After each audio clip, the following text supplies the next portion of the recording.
Hi, my name is Matt Nelson, and this is Module 3 topic. And the question is, why is it important for educators to have an understanding of the significantly increased likelihood that students with emotional behavioral disorders will become involved in the juvenile justice system, particularly those individuals with severe conditions?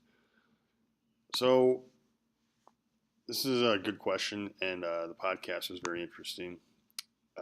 It's very important for educators to know why students with these certain disorders will end up in the juvenile justice system because in our line of work in special ed, we're going to encounter students with, disabilities ranging from very moderate to very severe. And it's up to us to recognize that these students with more severe disorders, especially emotional and behavioral, that they kind of have to be treated in a different sense. You can't just come into class and if a student is acting out or is argumentative or even being violent, you have to take into account their disorder. And it's very important that I think as educators, we build a trust with that student from the get go and we don't just brush them aside because a lot of these students, as displayed in the podcast,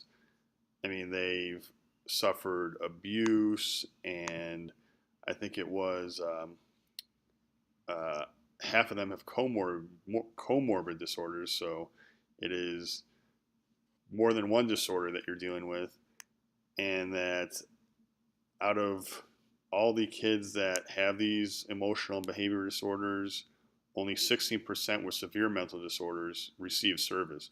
So now you're talking about kids who are coming in who have all these disorders and this whole history of trauma and being abused and maybe in group homes and the list goes on and they're not receiving any help for it. And that's unacceptable to begin with, but it's the world we live in.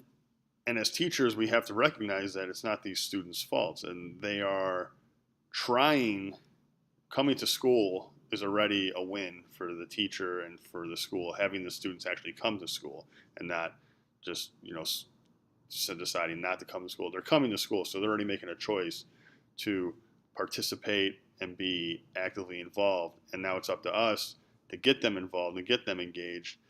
And if they do have all these disorders with them and they do act out and they do have outbursts, it's up to us to kind of stem the tide and meet with other professionals in the building, be it social workers, counselors, to kind of form a group dynamic to deal with these students and to get them the help they need and the help they deserve.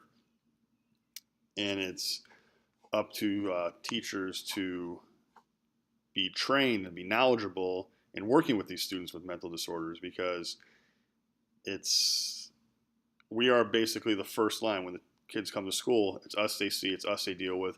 We're dealing with all the issues that happened after school the previous day, what happened that night, what happened in the morning before they came to school, what happened with their friends or whatnot, and all these things combined with their disorder. I mean, it's almost a powder keg you're looking to deal with, and we're the ones that deal with it first, and then we have to know how to handle these situations and how to handle these students.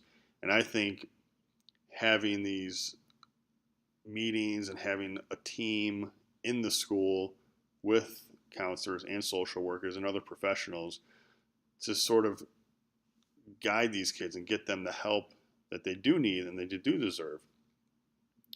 Because in the school I work at, there's many, many, many students who I've seen with these disorders, and they get brushed aside almost in a sense that, oh, they're the troublemaking kids, or they're the kids who don't listen to adults, or the kids who always argue, they're the kids who are getting detentions every day and always in the discipline office. And it's my opinion that it's not recognized that these students do have disorders, and if it is, then rarely is the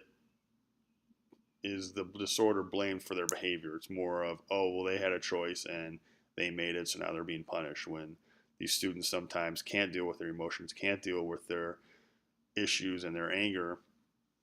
And that's up to us to help these students deal with that. And it's very important for us to recognize that these students that don't get help will end up in the juvenile justice system, where they will not get the services they need, and they will just become another, cog in the wheel, in the sense of just, they go outside in the real world, they get in trouble, they get arrested, they go to jail, and they don't get the help. And then it's just this cycle where, let's say they get out of juvie, 3, 4, 5 months, then they get in trouble again, they're right back into it, and then they're adults, and now they're getting sent to jail and the prison. And it's a cycle that needs to stop. And hopefully us as educators being more involved and being more educated in this subject will keep more students out of the juvenile justice system.